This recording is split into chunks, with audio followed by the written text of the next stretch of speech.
Straight. Ed, do you want us to mute ourselves unless we're being asked a question or speaking?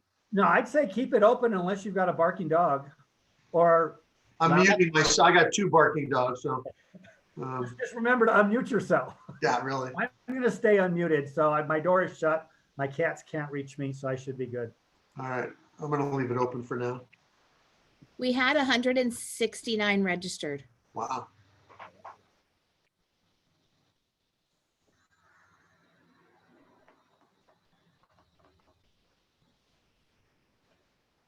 So Laura, you let me know when you want me to get started. Okay. Let's give it a couple minutes. Oh, it's not quite 10 o'clock. Nope, not quite. It gives some time for people to log in. Yeah, they all try to log in at 10, so it takes a couple minutes. I learned the hard way that when you do that, you may not get in at all, depending on the event that you're participating in. It can happen.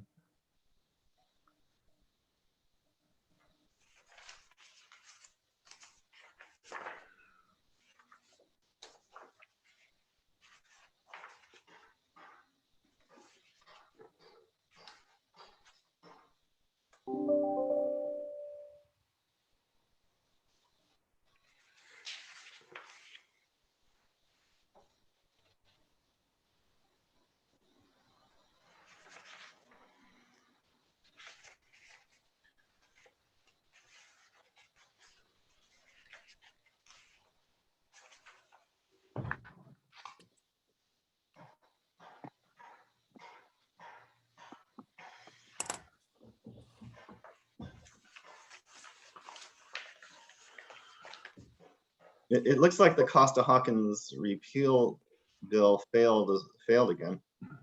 Yeah. That's 15. good news. 21 failed, 19 passed, 15 failed. Last I looked. So But felons get to vote now. Right? If they're on I'm parole. happy, not about the felons voting, but the 15 lost, 19 passed, 21 failed. Which one was 21, 21? 21 Rent was control. rent control. Oh, okay, the rent control, good, 55, transfer your tax base to a different. good. 15. That was CAR sponsored legislation, if I 15 recall. was Yeah. yes, eliminate 15. 19 was. Also, Lori told me that, just so you know, that your government affairs director, Tim Shaw, was reelected back to his city council. Yes. So Yay, that's good for great Tim. news. So Tim's an excellent GAD and an excellent council member. So that's good news.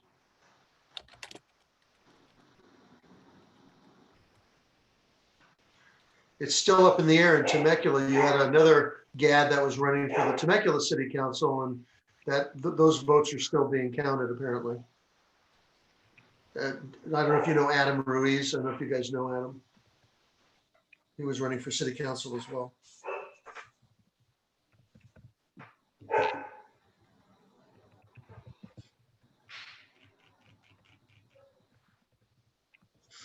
I would give it like 1 more minute, Mary, and then you can go ahead and start. Okay.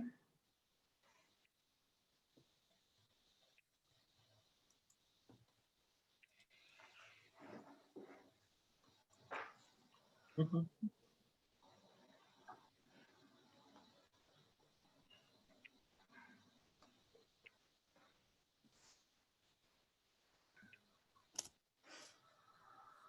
Thanks, Laura. We were chatting at the same time with the same comment.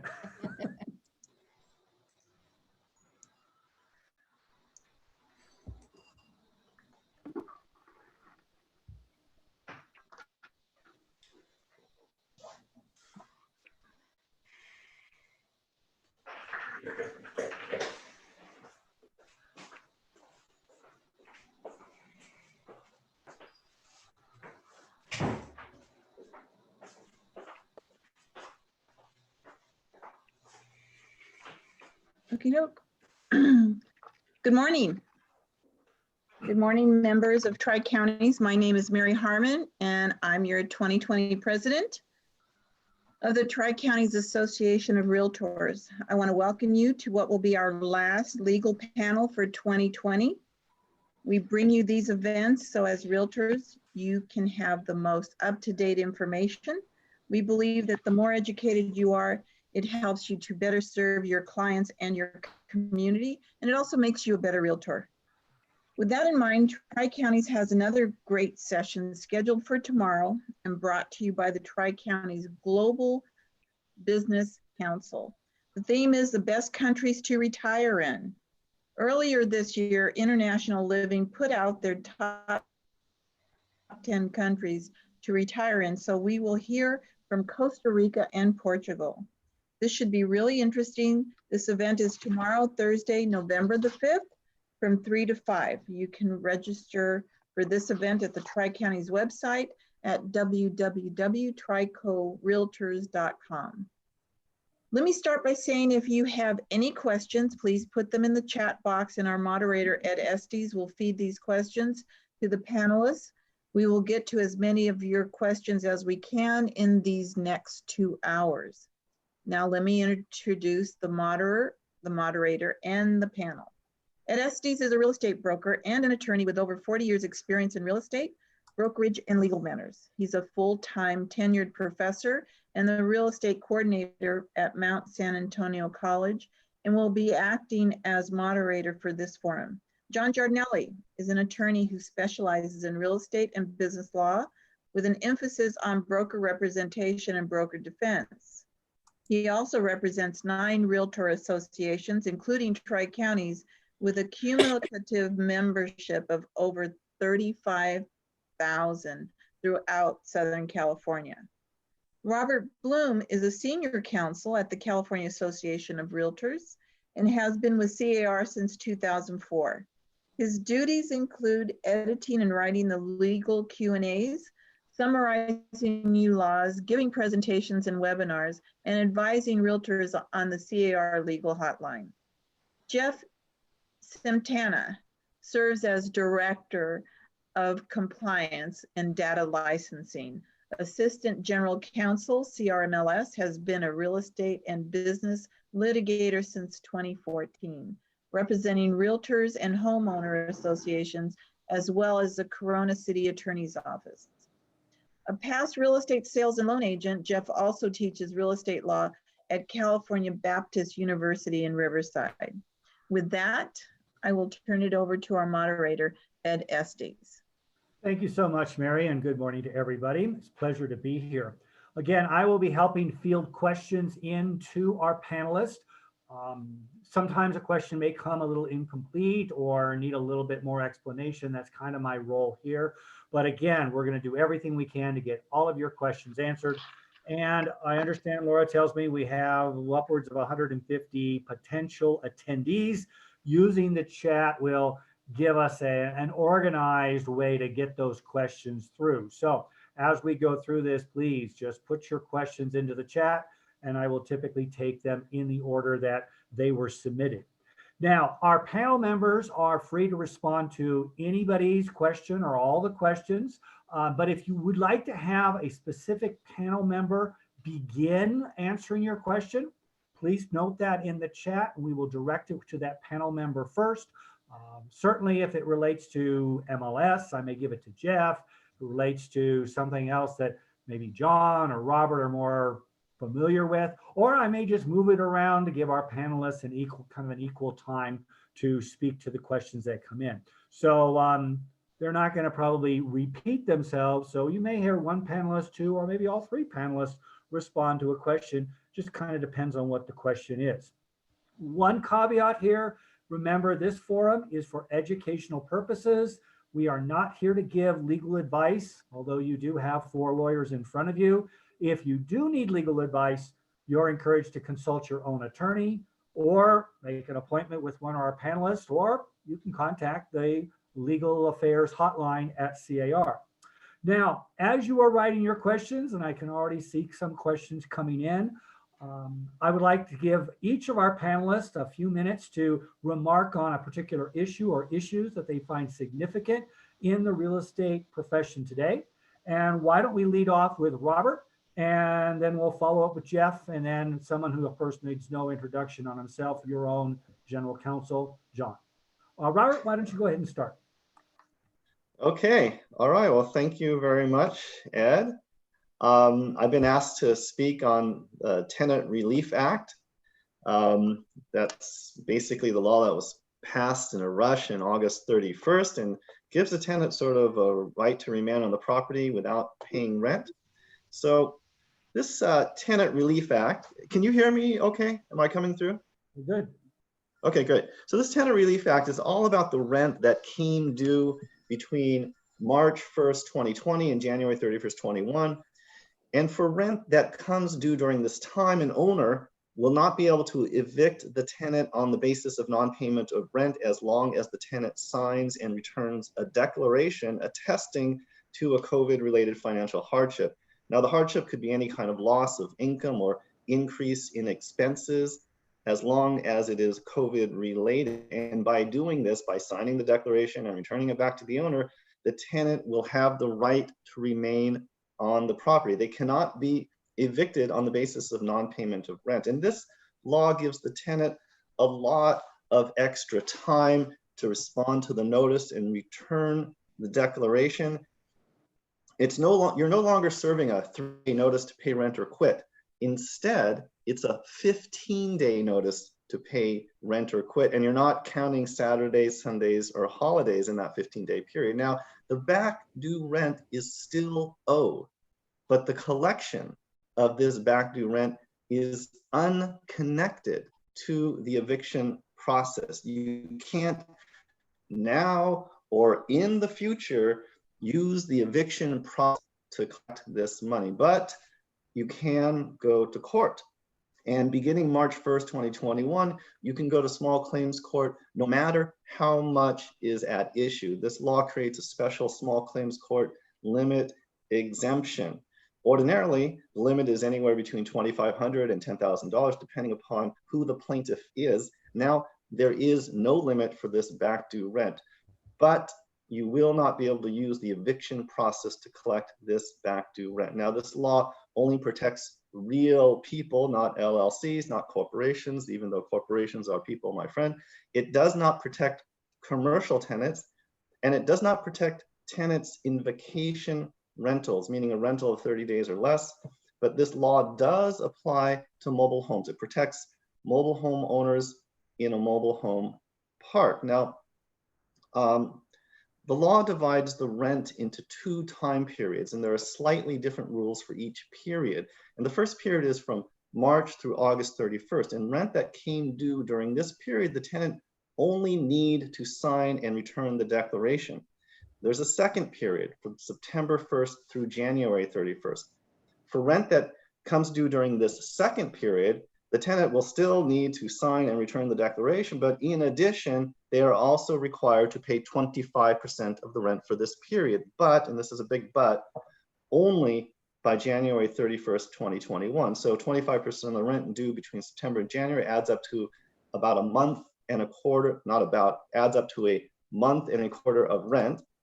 And if this month and a quarter of rent is not paid by January 31st, 2021, then the landlord can initiate an eviction lawsuit for non-payment of rent beginning February 1st. Actually, it's going to be February 2nd. I checked, and January 31st is a Sunday, switches it, they get 1 extra day.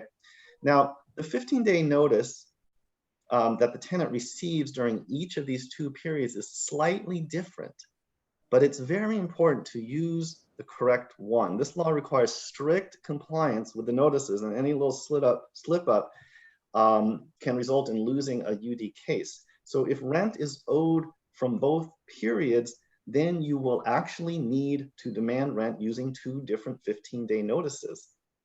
And before you can even demand the rent, you have to have provided to the tenant this NTRA form. You have to give that before you give the 15-day notice. It's an additional form that advises the tenant of their legal rights under this law. NTRA stands for Notice to Tenant of COVID-19 Relief Act. And where does the tenant get this declaration form that I keep talking about? Answer, you're giving them that form with the 15-day notice to pay rent or quit. They get it from you. How about that? Okay, one of the big questions that we get is what kind of documentation does a tenant have to produce to prove their COVID-related financial hardship?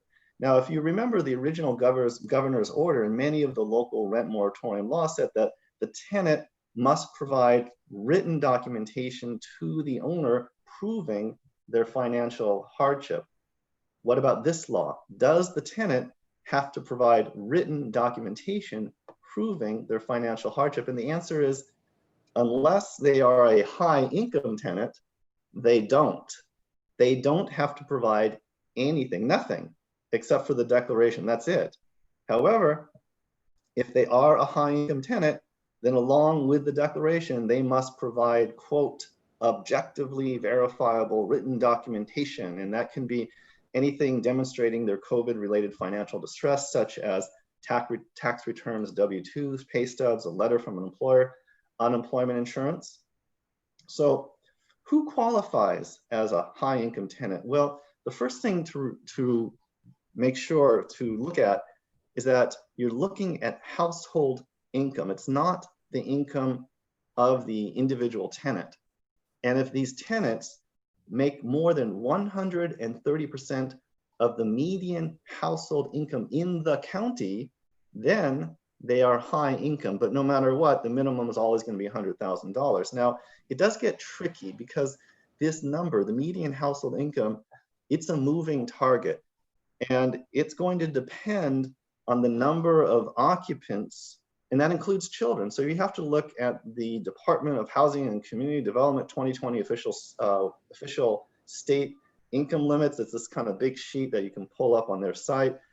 And it's a chart which shows the median income based on the number of occupants for each county. For example, for a family of 4, the median household income in Riverside County is about $75,000, but that rises to about $100,000 for a family of 8. Now, in determining whether the tenant falls into the high income category, it has to be based on documentation already in possession of the landlord. You're not allowed to now demand this information from the tenant. You can't demand it when the tenant is having to pay the rent or when you give them the 15-day notice. You have to have the documentation already in your hands. But you can base it on the rental application. It's very common for a tenant to write in the rental application their household income, and you're allowed to rely on that information in order to make the determination that this is a high income tenant. And finally, very important, if you're serving somebody is serving a 15-day notice to a high income tenant, the high income box on the notice must be checked. So I'm referring to our notice to pay rent or quit forms, the CAR forms that will have a box. And if this tenant is a high income, you have to check the box. So the bottom line here is, you can see that this whole high income thing is very tricky. It's very tricky. And it's very easy to make a mistake and demand proof of financial hardship when you don't really have the right to do so. So you need to be extra careful when that's what you're trying to do. So the Tenant Relief Act will permit a non-paying tenant to remain in the property, as I've said already. What about evicting for other reasons, such as breaching the lease agreement, or when the lease expires, or even a 30 or 60-day notice to terminate a month-to-month tenancy? Well, right now, the answer is that the landlord can evict for other reasons besides non-payment of rent, but the landlord must have some type of cause. There must be a reason under the statewide just cause rules. And if you remember that the law changed dramatically in January of this year with the passage of AB 1482, which brought most properties under statewide rent cap and the just cause eviction rule. Now, under this new law, AB 3088, the Tenant Relief Act, and this is the main point I'm trying to make here, all tenancies are temporarily subject to the just cause termination rules. Okay, that's the main point. All tenancies are temporarily subject to the just cause termination rules. And this will be in effect until February 1st, 2021. Now, it doesn't matter that the property is a so-called exempt single-family property or a new construction within the last 15 years or a duplex, or even if the tenant has been in the property for less than 12 months, none of that matters. All tenancies can only be terminated based upon the 11 fault reasons or the 4 no fault reasons in AB 1482. But there's some small details have been switched up temporarily. You can't evict for substantial rehabilitation of the property as a no fault reason now, unless it's to make needed habitability repairs. So that's one of the details that's switched up. Another detail, you can evict on a 30 or 60-day notice when the property is a single family property or condo and the owner is in contract to sell the property to a buyer who will take occupancy, and you have met all the other AB 1482 single family property exemption requirements. So that was a mouthful. So I'll repeat it again, because that's one of the questions we get from sales agents quite a bit.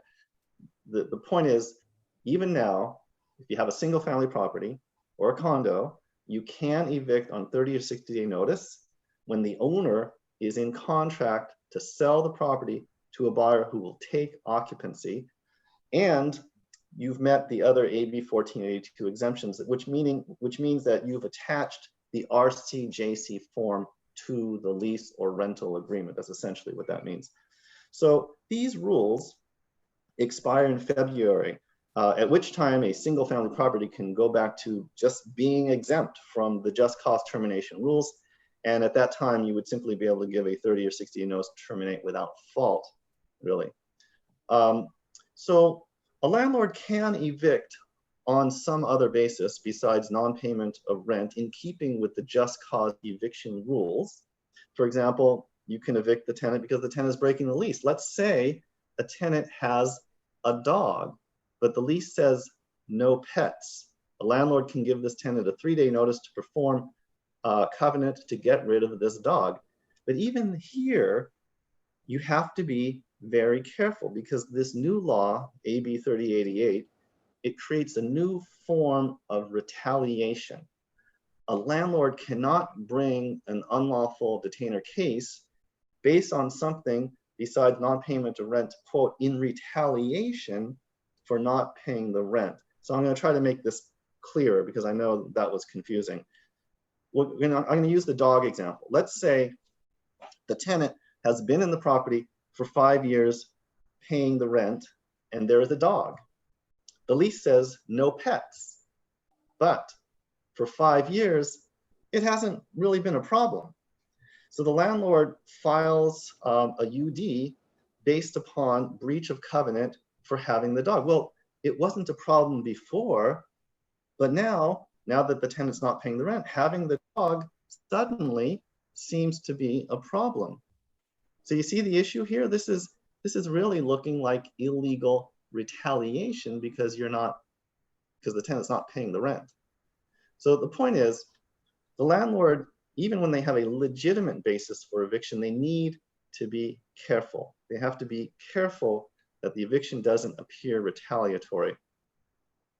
Okay, I'm going to make some comments about the Centers for Disease Control moratorium, and then I'm going to sum up. So just sort of 2 more ideas here. So it was literally the day after AB 3088 was signed into law that the CDC, the Centers for Disease Control, announced their order.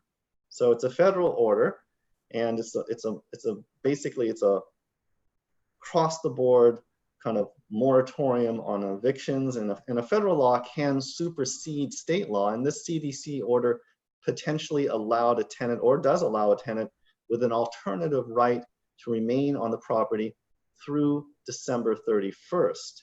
And when this order was first released, we were very worried about how vague it was, and and uncertain which situations it would apply to, because there's severe criminal penalties attached to this law. We were very hesitant to give anything but the most conservative advice. But then 6 weeks after the order, the CDC clarified it.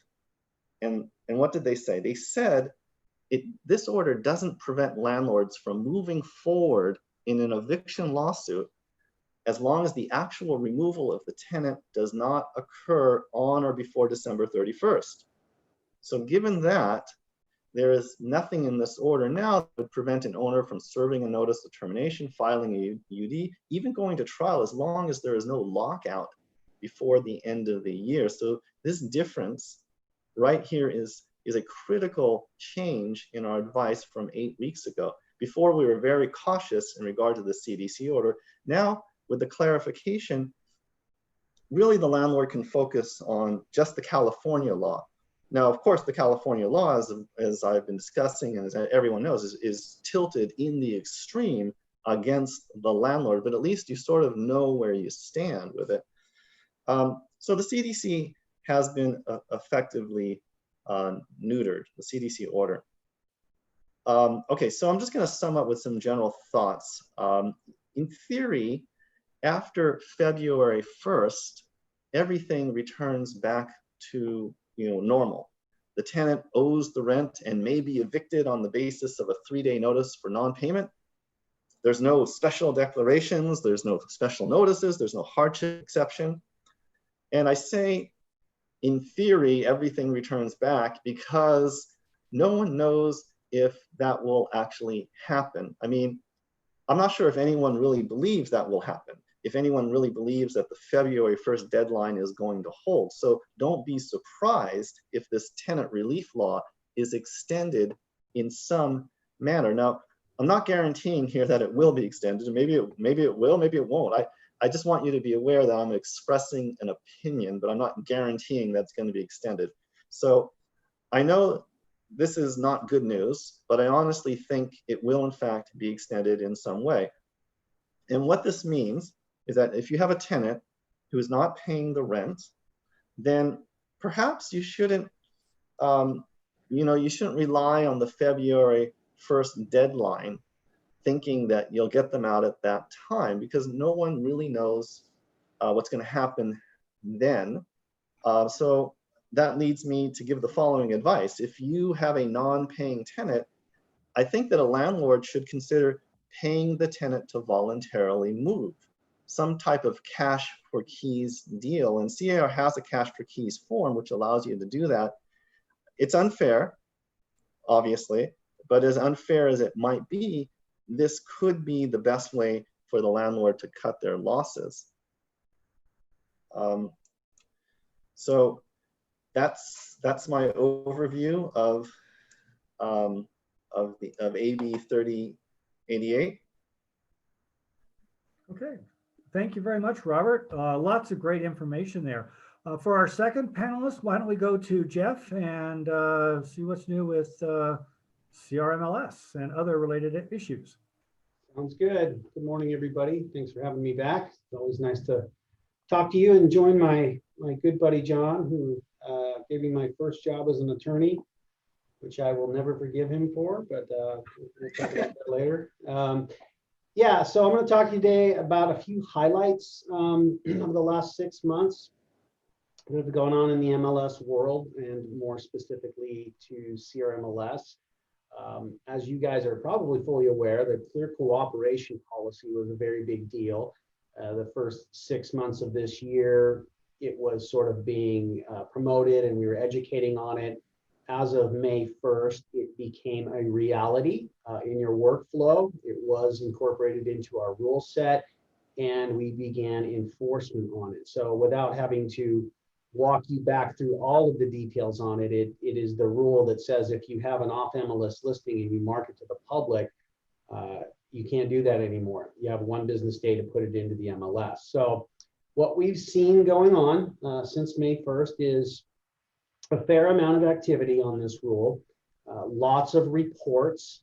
As you might understand, because the listings aren't in the MLS, the only way we can learn about it is if an agent or broker who's out there and sees this going on lets us know, sends us some evidence.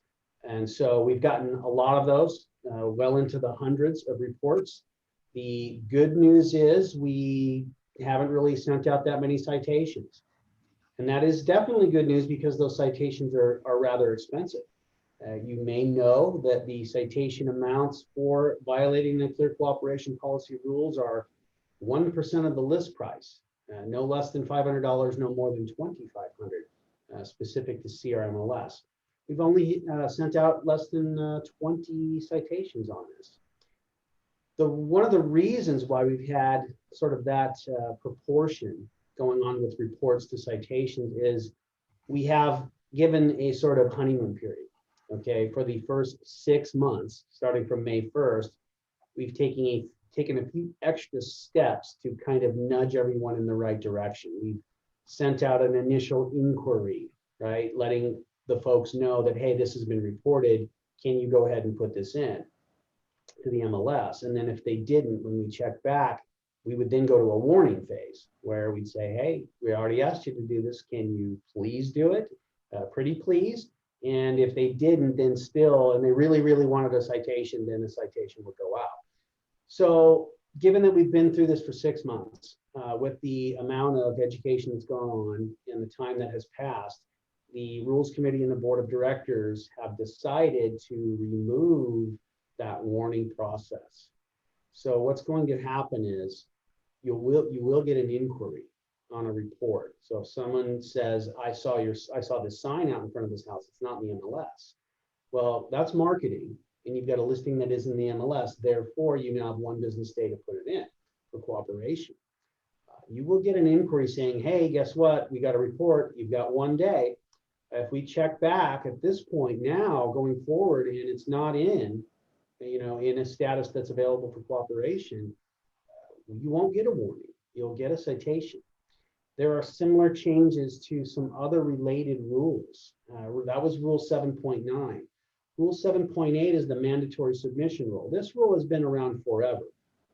And this is the rule that says within 2 business days of the effective date of a listing agreement, you need to either exclude, right, by following the exclusion process, the waiver process, or put the listing in for cooperation. That has nothing to do with public marketing. This is simply just you have a listing agreement. When you join an MLS, you agree to put your listings in, right? That's cooperation. So that rule's been around forever. There has been a warning related to that rule as well. And that warning is also going away because we're finding, some abuse there. People are dodging around the mandatory submission rule, and they're not registering or even excluding their property. So that's going away. The other rule that is changing is Rule 9.3. This is the rule that says you can't show a coming soon listing. It says some other things, but this is specific. We can talk about coming soon status. I imagine some of you guys still have questions on that, but you might know that that is a new status in the MLS that allows you to put your listing into the MLS in this particular status. And you can market it, you can do whatever you want with it to an extent, but you can't show it. I don't care if you're the listing broker or the buyer's agent. There are no showings allowed in coming soon because you're getting 21 days in the MLS with no days on market counting. So it's a preview period where you can market it, but you can't show it. We have gotten over the last several months a lot of reports of abuse of that particular rule. A lot of agents out there who are ignoring the idea that they can't show. They're using the coming soon. They're getting the 21-day free pass on days on market, but they're sneaking people in and they're doing things that are in direct violation of that rule, and therefore they shouldn't have gotten that 21-day pass. They should have just been in active status. If they're going to behave like it's an active listing, then put it in active. In response to the information we're getting, the evidence we're getting, our Rules Committee and Board of Directors have also agreed to pull the warning on that. It's interesting because from the outset, it didn't really feel all that logically consistent to provide a warning on something that is a violation that is past tense. So in other words, if you show up coming soon, what good does a warning do? But it was kind of like a symbolic and again, a informational educational period, related decision. But for now, as of now, going forward, that warning is also gone. That is also the 1% of list price, no less than $500, no more than $2,500 citation fine amount. So some pretty big changes in that respect in terms of, let's call it risk management. You are at risk if, related to those rules. The risk is these big citations if you aren't performing as the rules require you to. So those are some of the more notable rule changes. Also, we've seen a change to the new construction listing policy regarding clear cooperation. So for new construction, traditionally you have developers who have phased projects. They want to market them. You've seen huge billboards on the side of the freeway, and there's beautiful flags and balloons out by this big patch of dirt. That's marketing, but those properties aren't going to be available for a long time. They might not even have addresses, right? So it's really a situation where how can we ask those developers and those sales agents to put those in the MLS for cooperation? And the reality is we can't necessarily, but what we have done is now we will allow any property that is subject to a final public report. This is how it's always been. So for phase developments, or a property that is subject to a new construction building permit. So that's the big change. So if you have a build to suit or some land where you're going to build something, there's no structure there, you can go ahead and market it, all right, and not be necessarily subject to any kind of a violation. However, we are requiring the new construction listings to be placed in the MLS, even if they're not built yet. If you have a development, you can put a model in, or if you have a new home that you're building to suit, you can put in a rendering or something along those lines. The key provision here that's changed is you can be in coming soon for as long as you need to be. And this is a win-win. So if you don't have the property built yet, you get to put it in the MLS and market it however you would like and stay in coming soon and don't get hit with any days on market. You can stay in coming soon until you get your certificate of occupancy. So for those of you who are doing new construction, that's a significant change. And again, it's a pretty good deal for you. The other thing that I want to let you know is, and this is sort of tied into the changes to the rules regarding warnings and so on and so forth. If you've never got a citation, which I'm sure none of you have, you've never had to consider the idea of what do I do if I don't agree with the citation? Well, there is a process, and it's called the citation review process. So if you want to quote unquote appeal a citation, you have due process and recourse and appeal rights under the citation policy, under the California Association of Realtors Code of Ethics and Arbitration Manual. And I know John is very familiar with this idea that I'm going to tell you about. What we've done is we've changed, and this came through CAR at last month's meetings. We've changed the options and the process for reviewing a citation. So in the past, if you wanted to request a review, you sent us a form and we would send it over to your AOR with the evidence, and then grievance and ethics would look at it and see if it deserves a full hearing before pro standards. If they said yes, then you'd get a full evidentiary hearing before pro standards. What John and his office have been instrumental in, and my team have been developing, is a change to that, which is sort of a potential streamlining, whereby you can ask for a review, but it's an administrative review, which doesn't require a full hearing. So in other words, we'll send our evidence and you can send yours, and a 3-panel committee from pro standards will simply look at the papers. This is helpful because hearings can be time consuming, labor intensive, and not a lot of fun, frankly. I did about 150 this year. No one really likes them. So what we've got is basically a paper review process now that you can select. What we've done at CRMLS, and this is important, is what we've done is we've made the paper review, the administrative review, the default remedy. the default process. So in other words, in the past, the default would have been a live in-person hearing, and if your particular AOR offered the administrative review, you could choose that. We've changed that.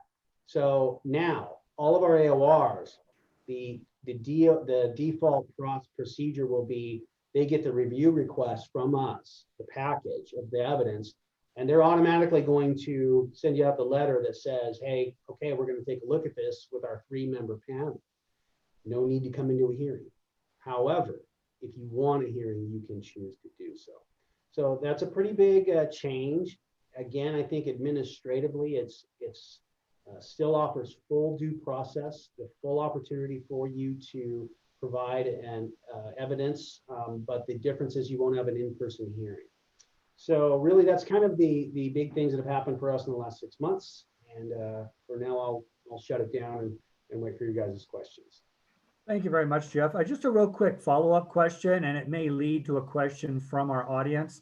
But under the clear cooperation policy, if an agent has what is commonly referred to as a pocket listing or office exclusive, which is now known as a registered listing under the CRMLS policy, can they put a for sale sign out in front of that house, or is that prohibited? That would be considered public marketing. So that is prohibited. So it is. Well, what it is it triggers the 1 business day. So frankly, the reality is if you were to do that on Friday and put up your sign, you would be required to put that listing in on Monday. So it's prohibited in a practical sense, but the reality is it simply triggers the 1 business day rule. But yes, that is public marketing. And if you have an off MLS listing, however you want to term such a listing, that would be subject to clear cooperation rules. Right, Jeff. Thank you very much. John, you're next. Well, good morning, everybody. Thanks to both Robert and Jeff. I took a lot of notes, got some great information. Real quick on a comment that Jeff just made. When I wrote the citation policy appeal process, which CAR has now adopted statewide, what our goal was to give realtors and other MLS members an opportunity to have their case heard without any real downside. So if you ask for the administrative appeal, 3 members of professional standards will look at it, and they'll either give you a thumbs up or a thumbs down. But the fine won't be increased. There's a very small administrative charge because the association incurs expense, but that's it. Other than that, if you win, you win. If you lose, you lose. If, on the other hand, you're one of those people that wants full-blown due process, it's going to go to grievance. And with the problem with that is if it goes to grievance, they're going to look and they're going to ask the question, did the violation of the MLS rule also create a potential violation for the code of ethics? And they can add all that to it. So suddenly your small fine and your small exposure gets significant. So when we were throwing it around with association staff and trying to figure out how we could fix that, we came up with the administrative process, and we submitted it to the National Association of Realtors for approval because of insurance purposes, and they approved it. And so that's why that rule, that procedure seems to make sense to me. If you were my client, I would be recommending very strongly that you not ask for a full due process hearing, but that of course is always your choice. Jeff, you mentioned you worked for me, and it was an honor. Jeff is one of the brighter young lawyers I've ever had in my firm. Let the record reflect that 2 of the attorneys at CRMLS once worked for me. So apparently I was the minor leagues for CRMLS. We proved to be a pretty good training ground for the firm that no longer exists, the Giardinelli Law Group. Anyway, so I've got some bad news, some good news, and some other news. First of all, for those of you that just enjoy ignoring the CDC rules and the stuff that CAR puts out for you on best practices, I've got a surprise for you. The Department of Real Estate has issued a letter warning you that if you engage in conduct in violation of public health laws and duties that are imposed on you by the public health laws, that is grounds for the Department of Real Estate to file either a citation, if it's a minor offense, which could cost you up to $2,500, or if it's repetitive and significant, they could actually file an administrative complaint against you and seek suspension and or revocation of your license. And they're serious. I was honored to be on a panel with the new commissioner and with the chief investigator recently, and both of them made it very clear that that while they're certainly not going to worry about minor, didn't mean it, violations, things that really just are human mistakes. If you're in the habit of violating the rules that have been imposed on you, there's going to be significant potential downside. CAR is actually recommending to NAR through the professional standards process that the code of ethics be changed and add 11.4 as the standard of practice that will actually make it an ethical violation as well for you to ignore health official edicts. So be careful about that. Again, it could cost you money, but more importantly, it could end up, if it's real significant, and particularly if you're a broker and your office simply engages in conduct that ignores the rules, it could end up costing a very, very serious problem. NAR has come up with what I think is one of the biggest potential changes in a very long time. I think it equals at the NAR level what happened at the legislative level that Robert talked about, which is 3088. And that is a potential change to the standard of practice under Article 10. Article 10 is the article that basically says if you willfully discriminate in your real estate practices and or employment practices against a member of the listed protected categories, which are different than the state categories. There are, I believe, 9 categories. Then you can be guilty of an ethical charge. There are potentially 3 changes that are going to be voted on at the NAR meeting on November the 13th. Change number 1, which I think is a significant change, is right now under the policies of NAR, if you discriminate in a non-real estate related way. For example, I post something on Facebook or I send a letter to somebody, but it's not somehow related to a real estate transaction or a real estate related activity. That is not going to be grounds today for an ethical violation. The professional standards people have recommended to the board of directors at NAR that be changed, and that all of your activities, whether it's real estate related or whether it's non-real estate related, all of your activities will be subject to Article 10. That means very simply that if Mary sends out a letter or posts something on Facebook or in some other way slurs somebody, enters into some type of a hate speech, which we all know, that would be a bad joke, never mind.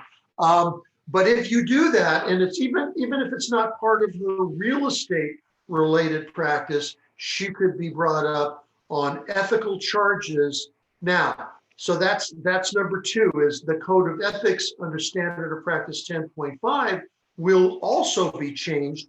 And in addition to expanding it to non-real estate related activities, will also add language indicating that hate speech, racial slurs, other types of negative comments that are meant to be aggressive and to intimidate people of color, sexual orientation, ethnicity, all of those categories under Article 10, if you engage in that type of activity, whether or not it's related to a real estate transaction, you can then be brought up on ethics charges and be fined, suspended, whatever the panel deems to be appropriate.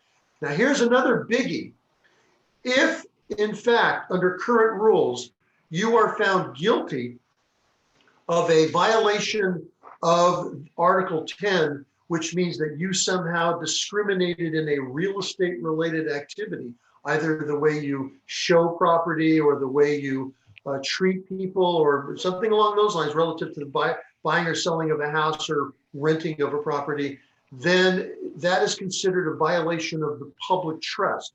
And under the national, this is not a CAR rule, this is an NAR rule. If that takes place and the panel finds you guilty, that is reported then to the state agency that governs licensing. And of course, here in California, that is the Department of Real Estate.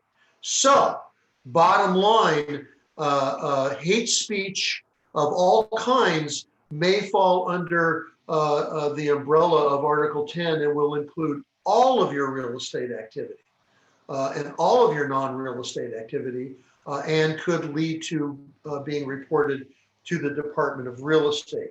Another major change from what NAR normally does, typically NAR will change the code of ethics or the standards of practice that embellish those code of ethics and usually put those things onto the following year. So if they change the code of ethics in some manner, they usually say it becomes effective on January the 1st of the following year. This is not that case. If in fact they vote on November 13th or whenever the vote takes place, that's the current schedule, it will become effective on November 13th. That means that from that day forward, it is not retroactive. It is not going to be retroactive. So if a realtor writes something today, it's not retroactive. But if you do something from November 13th on, unless they decide to change that, then you can be brought up on charges. So that puts Laura and other staff, as well as the board of directors, in an unenviable position that we are now ready to go on something that we don't know if it's going to pass or not. The word on the street that I get and the contacts that I have is that it's going to pass overwhelmingly at that meeting. Now, no one has a crystal ball. I think the pollsters proved that over the last couple of days, but the fact is that we are pretty confident that this is going to become the rule. So next week, I'm going to record a rant, and I'm going to go into this in some pretty great detail, time I don't have today. We're going to record it, and if it passes, it's going to go on, subject, of course, to Mary and Laura's approval, but it's going to go on immediately to the association's website, and we'll let people know that it's there and all that kind of cool stuff. So really big ticket stuff, and there's a lot of issues here, and please don't bother me with the argument that, well, this impinges on my free speech. NAR and CAR are clubs. They have rules. You join because you want to, you join because you think it's in your best interest. And frankly, I think CAR and the association have proven on a daily basis that being a realtor today is probably one of the most valuable things you can do because of all the stuff that they're doing for you relative to the pandemic. But they are not subject to the First Amendment of the Constitution, which requires a state action. So for example, for those of you that might recall civics, it says that that Congress shall pass no law. Well, NAR is not Congress. The 14th Amendment extended that to the states, and obviously CAR is not the state. So NAR and CAR can pass rules, obviously subject to other laws that they are required to follow. This is not one of them. And frankly, under current public policy, I suspect that the state would be very supportive. I know that the Department of Real Estate is going to be very supportive. So again, film at 11. We don't know if it's going to pass. This is being presented on November the 4th. And so depending on if you're watching it live or if you're going to watch a recording of it, keep your eyes peeled because on November the 13th is very well may become law. New forms are going to come out in December, so about a month from now. It's only going to be one new form, and I'll go over that with you some other time. But there is going to be a monstrous revision to the contingency for the sale of the buyer's property, the COP form. I thought they did a bang-up job in making the revision. It's still a difficult contingency because you really don't know what's going to happen from the day you enter into that contingency until all the events for the sale of the buyer's property take place. But I think they did a masterful job, in my opinion, of making those changes to make it a little easier to go through the process. You're going to have to read it very carefully. Newsletters and things like that will follow. You can go onto the CAR website. I believe there's a red line version of it. They're also going to change the removal of contingency form to coexist with that new form, and they're also going to change the notice to buyer to perform. Topics that we're going to talk about down the road, which I don't have time to go over today, but I want you to be aware of, is CAR came out with a fair housing advisory, which is now packaged with your RPA. And again, as what Ed and I say to you guys all the time, you got to read this stuff. It doesn't do any good for them to send it to you and for you to send it to your clients without first having read it. Inside that advisory are about 5 or 6 best practices for avoiding fair housing. And of course, if 10.5 does pass, it becomes even more important. There's also a warning about these so-called buyer letters or love letters or whatever they're being referred to. And both NAR and CAR have posted some pretty significant warnings about how to use those. And I know, Jeff, you and Ed have put together some ways to deal with those through the listings in the MLS about I'm not going to accept letters and things of that nature. There's been an incredible spike, interestingly enough. As you know, through the pandemic, a lot of people have been locked down. You can't visit certain people. So in yesterday's Daily Journal was an article about the incredible spike in claims for financial elder abuse. Obviously, that could come up in one of your situations. So be very careful if in the transactions you're working on, there are people above a certain age or have a certain capacity concern, because under the Welfare Institutions Law, violations which include financial abuse can result in treble damages and attorney's fees. We're not going to go over it today, but I think, Laura, you still have posted a recording of the Fair Housing Symposium that Mary hosted a month or so ago that included myself and Brian Green from NAR and Brandon Butler from the Department of Fair Housing. And we went over the new fair housing regulations, and it's incredibly important. I believe it's November the 18th. I'm going to do a property management class. I'm going to plagiarize the heck out of what Robert did today and talk about 3088, but we're also going to talk about these fair housing regulations and the duties that are imposed on property managers related to those regulations. Again, just a warning, be careful of cyber fraud, particularly Craigslist. We seem to be getting an awful lot of calls about Craigslist and rental scams, so be careful about that. At both CAR's recent legal affairs meeting and at NAR's lawyer meeting, we had separate speakers on website accessibility and the Americans with Disability Act. I'm not going to go over that today, but you got to be aware, I've had 4 or 5 cases come through the private side of my practice over the last couple of months where realtors got letters from lawyers and or threatened claims because their websites were not accessible to people who are hearing impaired, sight impaired, things of that nature.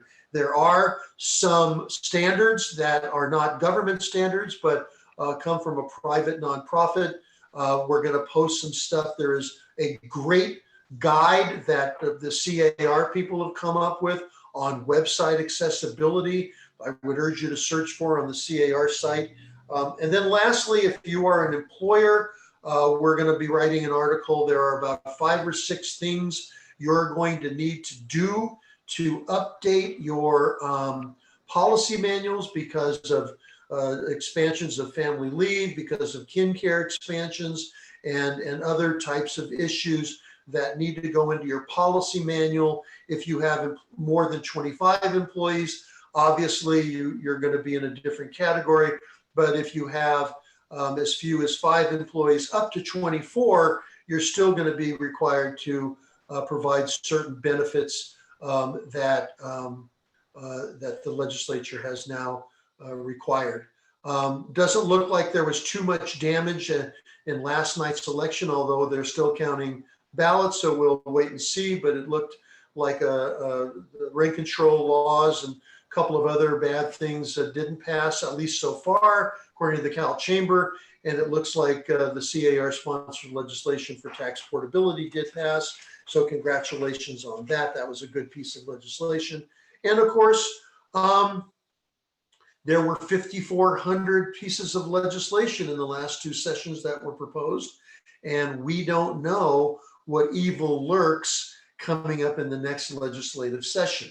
This year, they pretty much limited themselves to damaging landlords, and Robert covered that pretty well. Next year, we'll see what damage they can do to small businesses and others. That's my personal opinion. I just think that it's very damaging, and it does look like the supermajority in both houses will actually go up. And so, again, lots of stuff. If you're working and living in California, lots of stuff. So be very careful. And with that, Ed, I know you've got a ton of questions, and I'm interested in hearing the answers to some of them. And of course, I'll take a stab at the ones that you direct to me.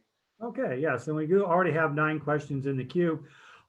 This one's a little bit of a tricky question, so maybe I'll lead off with you, John, because you know the localities a little bit better, but I think Robert would like to join in as well. The question is, can we do door knocking and leave flyers at the front door? Can we put flyers in the, say, for sale listing boxes on the signs out in front of the house? And the reason this question is a little tricky is because this is the Tri-Counties Association of Realtors, which actually encompasses 4 counties, and each county may have a little bit different regulations under the governor's order. So, John, do you want to take a stab first? And I'll take the first stab at it, sure, and then I'd like to actually hear from Robert. But you answered part of the question, Ed, is that you should always check, especially if you're in places like Los Angeles County. You should always check local ordinances and local regulations on any of these issues, because I know there's special ordinances in Long Beach and special ordinances all over the place. There does seem to be a bit of a disagreement. I sent Gov. Hutchinson a letter not too long ago. Maybe Robert has an update. I talked to the DRE people, and they say, no, you can't do that. You can't leave stuff because you touched them, and obviously the red mist could cover that, and you could be transmitting disease and all that. On the other hand, CAR has indicated that there really isn't anything specific in the CDC rules that talk about issues relating to live hard advertising. So I know that that's being worked on. I know that the response I got from Gov, who was a co-worker with Robert, is that they're trying to work that out. So that's the best advice I can give you is check when you're going to do it. But we've been told in the professional standards department at the association that you probably ought to be really, really careful about leaving door knockers, live flyers, and things like that. Robert, what do you say about that? Pretty much what you've said. I mean, I could add, I think, a little bit of detail. I think when this question came up, months and months ago, there really was an ambiguity in the regulations. The Department of Public Health, they put out the real estate transactions guidance, and that's actually the document that's cited in that DRE letter that you were mentioning, and the guidance is what sets the protocols. But there was a question of whether or not the guidance covered the field. Did it sort of state, well, did it only pertain to showings during a transaction, or did it pertain to everything an agent does? And so I think, you know, Gov was pointing to an ambiguity in that guidance. But as you've indicated, the ambiguity has sort of been resolved because the DRE has weighed in on it. We heard from an agent who was told by the DRE that leaving flyers, or especially even going up and knocking on a door, violates the guidance. And they pointed to a special provision within the guidance. If you read it through, it says basically all documents within the transaction have to be handed electronically. They discourage, you know, handing anything like keys or clipboards, you know, back and forth. That's the whole idea. So, I mean, if the DRE has weighed in on it and that's their take, well, I mean, we obviously have to defer to them. And that's, so you need to, like you said, you need to be cautious. And what I'm saying doesn't depend on, I don't know what the locality is. Obviously, the locality can set their own higher, stricter standards. Okay, Robert, this might be a good question for you because it deals with CAR forms. Is there a form available for two licensees working at two different real estate brokerages to co-list a property? And then, of course, they conclude on by saying, obviously, they need the consent and approval of the respective brokers. I know a lot of brokers are sensitive about this because California is a joint and several liability jurisdiction, which means you get 100% of the liability, but only potentially 50% of the commission. But let's have a form that addresses this, and you might want to also speak or elaborate on the liability issue for the broker. Robert? Sure. Well, I mean, I think our agent sharing agreement actually allows for the possibility of having an agreement across brokerages, but it's entirely dependent upon the broker and agent. Robert, I don't want to interrupt, but could you give do you happen to know the form code or number? Because let's see, what is the 350 forms out there? Right. Okay. Let me pull it up. It's called ACS. So agent sharing agreement, and it, you know, certainly the way that form is set up, it allows you to check the box, you know, creating an agreement across brokerages, but you would only ever do this with the clear consent of the broker, because obviously having done that, each broker is going to be liable for the mistakes on the other side. So, and I haven't actually read this form, you know, in super detail. I don't really remember a lot of the points. I'm sure it has a hold harmless between brokerages contained within it, but a hold harmless is not going to protect you from direct liability. It's only going to essentially give you a defense against the other brokerage. So is that correct? I think you're There's two other forms, and no, Ed, I don't remember the call numbers of it. I only would do that to Robert because he is CAR. Yeah, but there's forms out there, because the other side of the issue, the sharing agreement, which is a pretty good form, actually, they did a great job, is really between the two brokerages in terms of, if regardless of how this is going to work, if we sell, this is how we're going to do it. And it's really important that those agreements be put in writing. There's a case that I'm handling in another board where there's a $300,000 dispute. Got up to the Court of Appeals, has come back, you know, a lot of attorney's fees, 5 lawyers involved, et cetera, et cetera. So you really want to put that stuff in writing. Otherwise, you know, there's going to be a lot of misinterpretation and disagreement over what was said. But there's another thing you've got to remember, which is that if you're going to be working for a particular client, that you need to make sure that the agent confirmation and or additional broker confirmation forms are also used, so that it's clear and documented that the client is aware that there are going to be multiple brokers involved. Because I may have hired the Bloom Realty firm, but suddenly the Smetana Realty firm shows up, and I need to be aware of that and I need to confirm it. And there are forms for that as well. Very simple forms, 1-pagers, just simply an acknowledgement by the client. But if you look at the code of ethics talking about, disclosure of all kinds of money issues, you need to be careful that you have that stuff well documented so you don't get in trouble. Okay, great. Now I have another question that might be able to bring Jeff into as all, but it also deals with CAR forms. So maybe Robert and Jeff, you can tag team on this.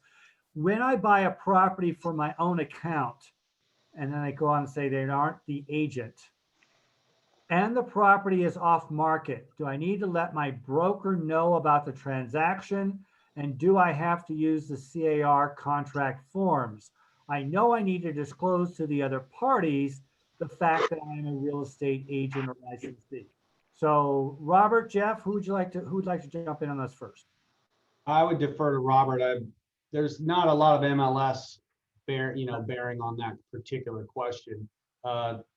If it's not going to be in the system, there's really nothing for me to comment on. I'll give it a shot. Sure, an agent who buys property is acting as a principal and not a licensee, but a lot of brokerages have their own in-house rules. And those brokerages say, look, if you're going to be an agent with our brokerage and you're doing your own transactions, those transactions need to be run through our brokerage. And we need to basically make sure all of our risk management protocols are in place. There's never a requirement that anyone use CAR forms. So certainly, a person does not ever, even a brokerage does not have to use a CR form, but the brokerage itself might require it.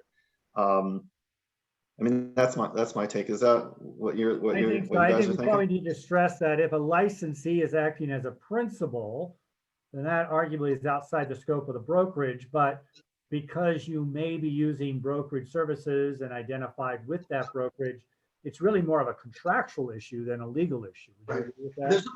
There's also, keep in mind that I'm not aware of any, again, what Robert said and what you just said are absolutely correct. You need to check your contract to make sure that there's no contractual obligation to bring the broker into the deal. There's probably no state regulation that I'm aware of. There's also no state regulation that says that you have to use the CAR forms, such as the RPA or any of the other forms, but there are state mandated forms, TDS, other types of forms, the NHG types of forms that are mandated that CAR provides for your convenience. So, and then the other thing is, and I'm just going to say this, let's make believe it's my rant, okay? Robert, you've never seen my rant, but it really is a rant, okay? Really, my rant is this: if you're so dumb that you're going to put together your own contract without the help of a lawyer, where CAR is going to prepare a form for you that they're going to stand behind with all their resources, I think that's an enormous mistake. Why would you want to divert? First of all, if you're using a non-CAR form, are you practicing law without a license? Because if you're creating contracts and things of that nature. If you're using a CAR form, you're not practicing law without a license.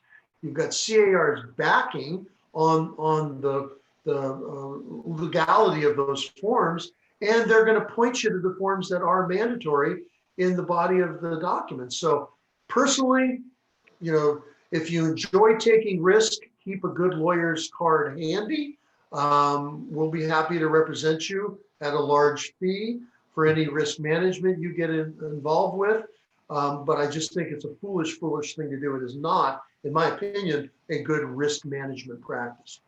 I have one thing to add, though, is in terms of the MLS, we do get questions from time to time from agents who want to list their own property. And one of the more confusing items is whether or not you have to have a listing agreement when you list your own property. And the answer is yes. Okay, and some people would say to that, well, that sounds illogical. I mean, who am I making an agreement with? Well, let's be clear. When you list a property, it is the broker, a brokerage that is listing the property. If you are the agent, that's fine, but you are then the seller, as you are acting as the owner. So it's not a person making a contract with themselves. I had to have this argument at an AOR hearing once, and it took some time, but the agent eventually understood it. Why were we at a hearing?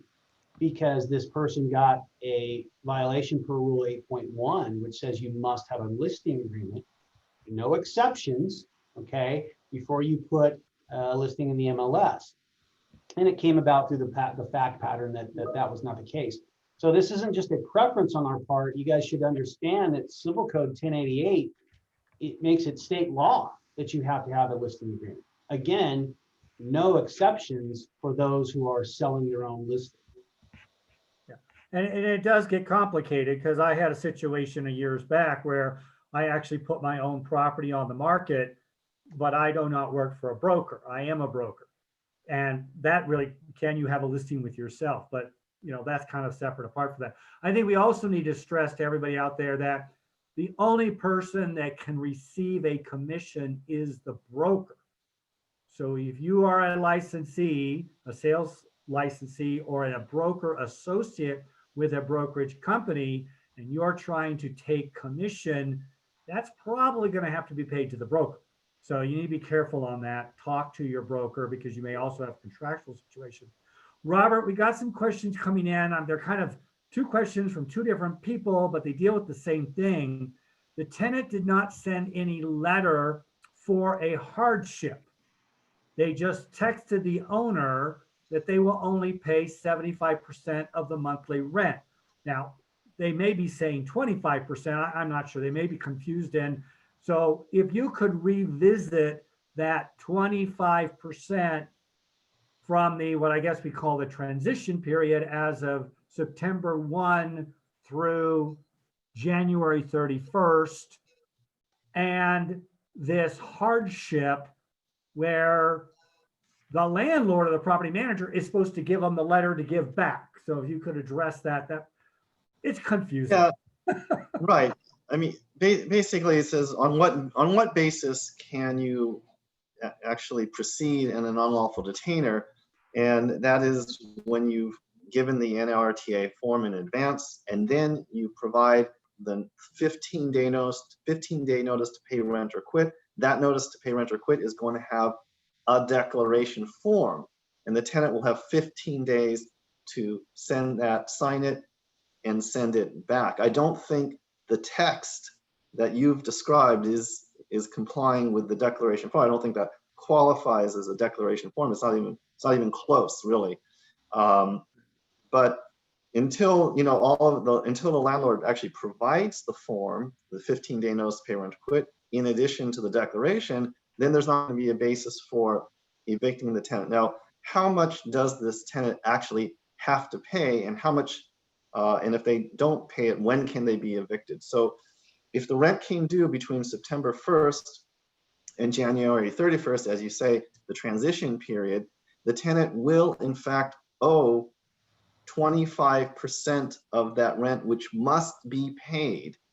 And if it's not paid, the landlord can in fact go to an unlawful detainer court and obtain a judgment for possession. But that only has to be paid by January 31st. So it's only during the transition period, September through January 31st, where that 25% has to be paid. Rent due between March and in August, the declaration itself is all that's required. Okay, so here comes a rant for you, Robert, but it could have been written by John. What shall the owner do now? The owner did not send any document to the tenants till today. Can an owner still send the 15-day notice?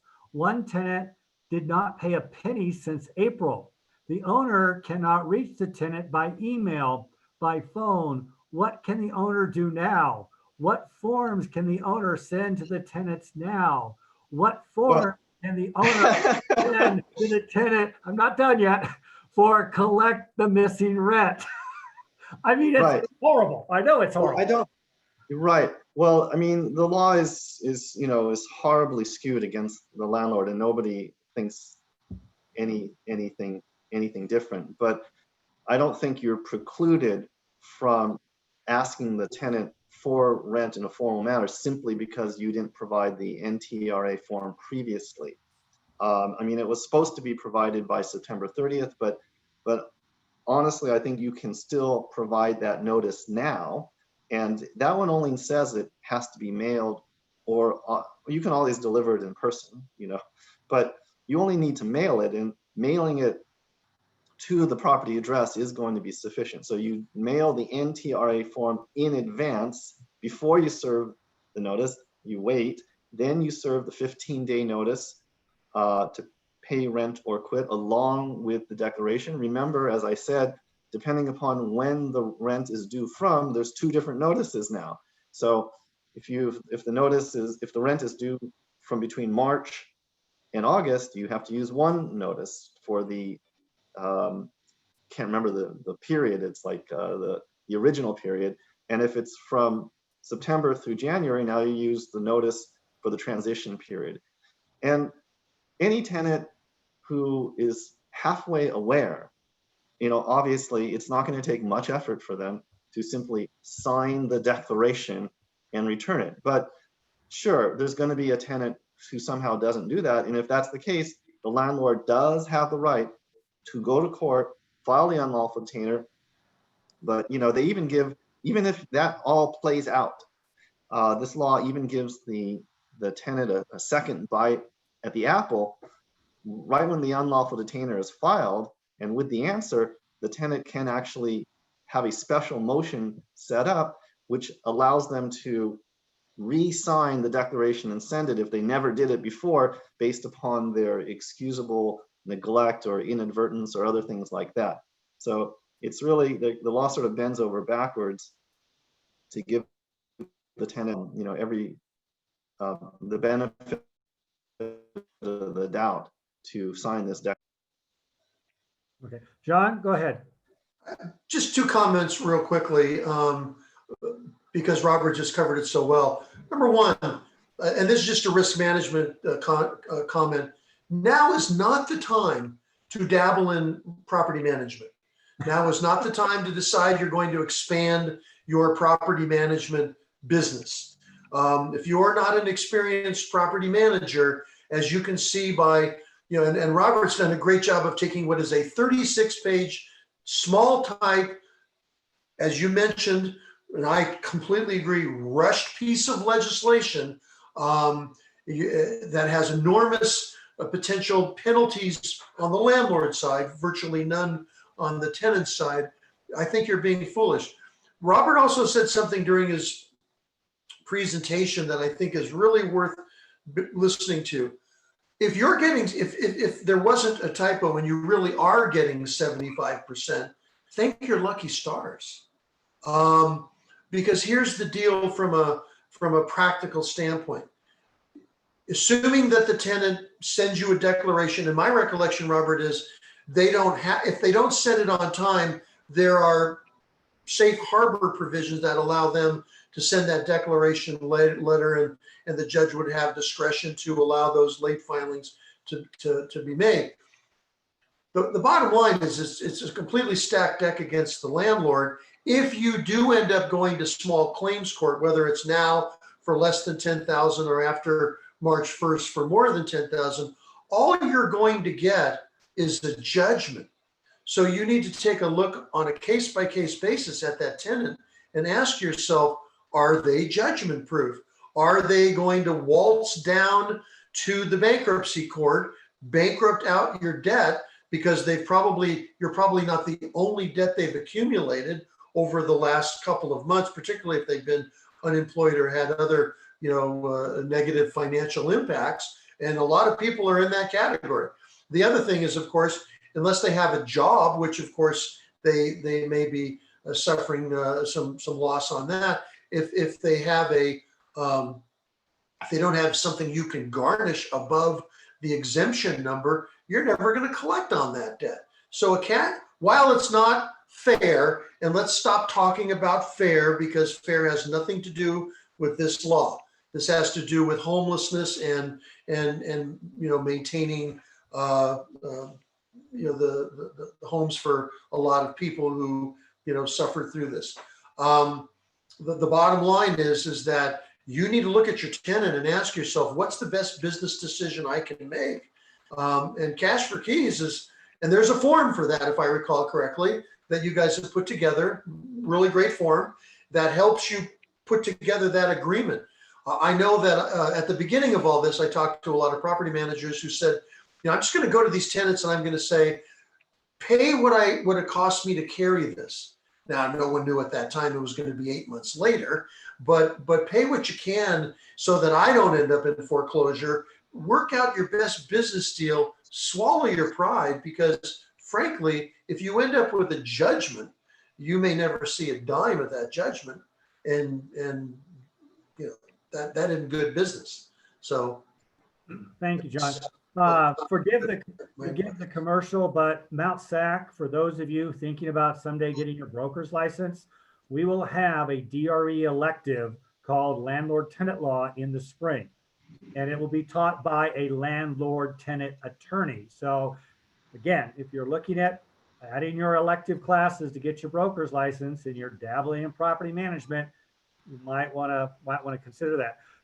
Robert, you've got a member of your fan club, loves your information, but too much to take notes on. Wanted to know if they can get a copy of any videos or copy of your talks. This is being recorded, so Laura will be able to disseminate that. But if you do have any information you would like to share with Tri-Counties, but that can be between Robert and Laura. I still have a bunch of questions. Going to the next one here. Okay, sure. My client gave a 60-day notice to tenants on a single family residence because the owners are planning to move back into the property, along with the notice to terminate the, to terminate, I think they said the tenancy, it says vacancy, terminate the tenancy. They provided the rent cap just cause addendum. Do the tenants have to sign the rent cap just cause addendum? Does providing the rent cap and just cause addendum form signed by the landlords sufficient to giving notice? Robert? Right. Well, I mean, essentially right now, if you have a month-to-month tenancy and you haven't already integrated the rent cap just cause addendum, you're going to have to integrate it into the rental agreement before you have the right to do an owner move-in. As I said, all properties are now subject temporarily to the statewide just cause eviction rules. Well, one of those no fault eviction reasons is an owner move-in is an owner move-in. So if you want to do an owner move-in, you can, but under that rule, there has to be something in place between the landlord and the tenant stating that the owner has that right. Well, if you haven't put the rent cap, the RCJC form in place, you have to do that before you would have the right to then serve the termination of tenancy notice. So that's how it works. Now, how do you get the tenant to sign that notice, or how do you integrate the notice into the rental agreement? I mean, the simplest and clearest way is, of course, for the tenant to simply sign it and the landlord to sign it. Now you have an addendum to your rental agreement. It's clear. What if the tenant is not signing that RCJC form? You have to change the terms of tenancy. The law allows you to change terms of tenancy on a 30-day notice, and the law is extremely clear that when you do that, the effective term is actually integrated into the lease.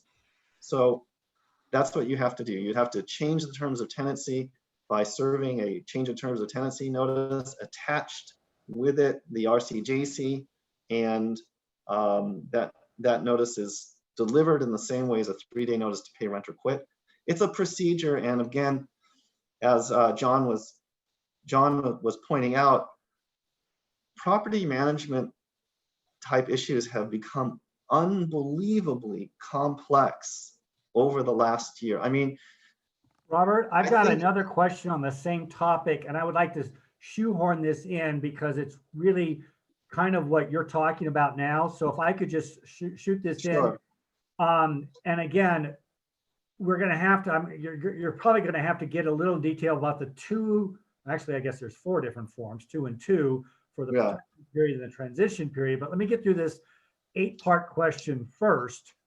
And Okay. it starts out with simple questions. There are no simple questions on this. What Oh. forms can the owner send to the tenant now for rent? What can the owner do now? And what docs can the owner ask from the tenant to show they cannot pay rent? Then the rent short term from April, is it too late to send forms to the tenant now? Can we still send forms to the tenant now for the past 6 months of missing rent? Any deadline for the tenant to pay back for the shortage of rent? And can we find the forms on the CIR website? So I think if you just talk about those 2 forms, one for rent, one for covenants in the protection period, and the same 2 forms in the transition period, and kind of walk them through that and say, you need to talk to an attorney. Go ahead. Sure. Okay, well, yeah, with the qualification that this is terribly, terribly complicated stuff, and you probably don't, try this at home. You really want to speak with a landlord-tenant attorney. This is how it works. So, I mean, the landlord is not precluded from demanding the rent in a legal manner now, just because they haven't gotten in the last 6 months. You start with the NTRA form. You always start with that now. You're giving this sort of educational notice to the tenant of their rights under the law. You can mail that notice or hand deliver it. After that, now you're in a position to demand using a 15-day notice to pay rent or quit, or even a 15-day notice to perform covenant if it's, for example, a monetary type covenant. Usually when we talk about that, we're thinking of a utility bill that the landlord pays and is seeking reimbursement from the tenant. The tenant hasn't reimbursed them. So that's a monetary payment, which is typically demanded through a covenant. So if you're talking about the period from March to September, you're going to give a 15-day notice to pay rent or quit for the protected period, or a 15-day notice to perform covenant for the utility, the protected period. From the period between September and January, it's a slightly different form. Even though it's slightly different, you have to use the correct form. You have to. But you're giving essentially the same form, notice to pay rent or quit, or notice to perform covenant for the unpaid utility reimbursement for that period. With each of these forms, you're attaching the declaration, which the tenant will sign and return. Now, part of the question, there was like a 10-part question. Part of the question involved getting the documentation from the tenant, right? Well, you can't get documentation from the tenant except under a very limited circumstance. So for most tenants, you can forget about documentation. There's nothing in this law which says that the tenant has to prove their inability to pay. There's nothing in the law that says the tenant has to prove their financial hardship. What is the proof? They sign their signature on the declaration under penalty of perjury. That's it. Do you get to contest that declaration at trial? Your Honor, that tenant's lying. No, you don't. It's not part of the equation. So the only exception there is if you are dealing with a quote, high income tenant. And as I was trying to explain before, it's very tricky to figure out whether somebody is within that category. You have to look at the HCD county median household income chart. You have to know the number of occupants. It can't be less than 100,000. It's 130% of the median household income, depending upon the occupants. I mean, but if you're, if you hire an attorney, they will go through that chart. They'll figure it out. They'll know whether or not it's a high income tenant. And if it is, then you simply check the box on those forms. So on each of those forms I mentioned, there's a box for high income tenant. you definitely don't want to check it unless you're very confident that this person is in this tenancy is indeed a high income tenancy. Otherwise, I think you've lost your UD case, I'm assuming. Okay, let's change the subject slightly. Maybe John, you'd like to try this one. Do we need to disclose if the seller or occupants have COVID-19 during the escrow or before the property is put on the market? So that kind of goes to the PAD or PEAD. You've got an infected occupant at some point. How do you recommend handling that for the listing agent? Well, again, we don't have cases yet, although lawsuits are starting to get filed. But you answered the question. First thing is that everyone needs to fill out one of the PEAD forms. If it's a visitor, if it's a tenant, if it's a seller, they all have their own declarations to fill out. And of course, if something changes after the declaration is filled out, you fill out another declaration and you make the changes. Again, the purpose isn't to get trapped in forms. The purpose is to disclose to people, hey, you come in this house, somebody has had the virus, or somebody has got a problem, or somebody's been in contact, and you need to disclose. I believe you need to disclose that. I think it's a material fact. I also think that you're getting into some really dangerous territory. I had lunch with a couple of plaintiffs' lawyers and talking about, well, what are you guys going to be looking for? And obviously for them, they know what the duties are. They know what the breaches are going to be. Causation is going to become huge issues. Where do they get sick, right? So there's going to be those kinds of issues as to, how things start to play out. Again, I guess I come back to, there's always a simple answer to a complex question, unless you're dealing with stuff that Robert's been talking about today. That is, if it occurs to you, disclose it, right? Because if it's material, go ahead. Let's go right, guys. So you're a listing agent and you find out your seller or your occupant has COVID. You've got the listing. What do you recommend as the mechanics to get that information out to any potential buyer's agents who may want to be coming in and showing that property? Oh, I think absolutely you need to disclose that. And I suspect that you're going to get a hold of Jeff and find out what the rules are for putting the property temporarily on hold. I mean, Mary, I'd be interested in what an active realtor would look. I mean, to me, it seems like my house is for sale right now, as I think I know Laura knows. And if God forbid I found out that I had the virus, I would tell my realtor, stop marketing the property for a short while. And number one, I don't want anybody coming in, because if I don't want it to get worse. Number two, I don't want it on my conscience I got somebody else sick. And no one really knows the science of how much cleaning needs to be done. Yeah, I suppose I could go somewhere, but if I'm under quarantine, where am I going to go? So I just think it's a real disclosure issue. And again, Ed, I know you're brilliant in this kind of stuff. It just strikes me, if I've got an active COVID virus situation, that's where I put the brakes on stuff. And I disclose whatever I need to disclose, and I maybe put the property on hold during the quarantine period. And that actually is addressed in that RLA CAA addendum, which you should be using with your listing agreements. Robert, I hope I got that term right. We got so many more questions. Yeah. One of the things, Laura, they like a new forms class. John, I've shared my PowerPoint with you. We'll talk after this. Maybe we do a tag team or something, but. I was just going to say, I would love to teach a class with you, just so I could shut up and listen to what you have to say.